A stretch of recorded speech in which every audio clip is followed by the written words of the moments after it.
Office সহকারী cum computer operator মুদ্রাক্ষরিক। Office সহকারী cum computer operator মুদ্রাক্ষরিক পদে আপনারা যারা পরীক্ষা দেবেন তাদের জন্য আজকের এই ভিডিওতে থাকছে নিয়োগ পরীক্ষার সাজেশন, পোস্ট প্যাটার্ন এবং বিগত সালের প্রশ্ন নিয়ে অনেক কথা। আশা করি ভিডিওটি প্রথম থেকে শেষ অবধি দেখার চেষ্টা করবেন।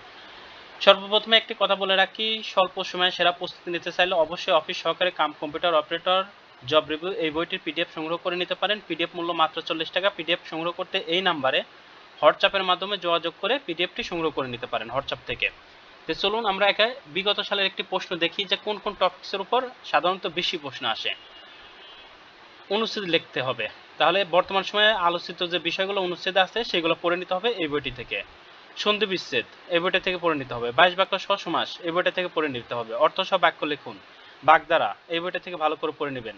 বাক্য সংক্ষেপণ অর্থাৎ এক কথায় প্রকাশ খুব গুরুত্ব সহকারে পড়ে নিতে হবে এই বইটা থেকে। এই টপিকগুলো ভালো করে পড়তে হবে। এর সাথে আরো বাংলার জন্য সমাস, সন্ধি, বিপরীত শব্দ, সমার্থক শব্দ এই টপিকগুলো ভালোভাবে পড়ে নেবেন। এক কথায় বাংলার জন্য এই বইটা পারফেক্ট। এবং সাহিত্য কিছু প্রশ্ন অনেক সময় আসে, সাহিত্যর পাঠটাও এই বই থেকেই দেখে যেতে হবে এই বইটি পিডিএফ থেকে। এরপরে ইংরেজি একটা প্যারাগ্রাফ থাকে, ইন্টারন্যাশনাল মাদার ল্যাঙ্গুয়েজ, এটাও থাকতে পারে। অন্য যে কোনো প্যারাগ্রাফ থাকতে পারে, তাহলে প্যারাগ্রাফ এই বইটা থেকে ভালো করে দেখে যাবেন। ট্রান্সলেশন মাস্ট বি আসে, ট্রান্সলেশনও ভালো করে আমাদের পড়ে যেতে হবে এই বইটার পিডিএফ থেকে। এরপর আসি right form of verb. Right form of verb না থাকলে রাইট ফর্ম ভার্বের পাশাপাশি প্রিপজিশন, আর্টিকেল এই দুইটার যে কোনো একটা টপিকস বেশি গুরুত্ব। তাহলে right form of verb, preposition, article এই বইটা থেকে আমরা পড়ে যাব। এরপরে গণিত যেটা থাকে সাধারণত 3টা অথবা 4টা, বিশেষ করে 4টা গণিত থাকে। এক্ষেত্রে বাংলা গণিতের আমরা নবম দশম শ্রেণীর এবং ক্লাস 8-এর গণিত যদি পারি কোনো হাই স্কুল থেকে সংগ্রহ করে পড়ে নেব, অথবা এই বইটির পাশাপাশি আমাদের একটা গণিত পিডিএফ আছে যেখান থেকে 100% গণিত আপনি কমন পান, ওই পিডিএফটা সংগ্রহ করে নিতে পারেন।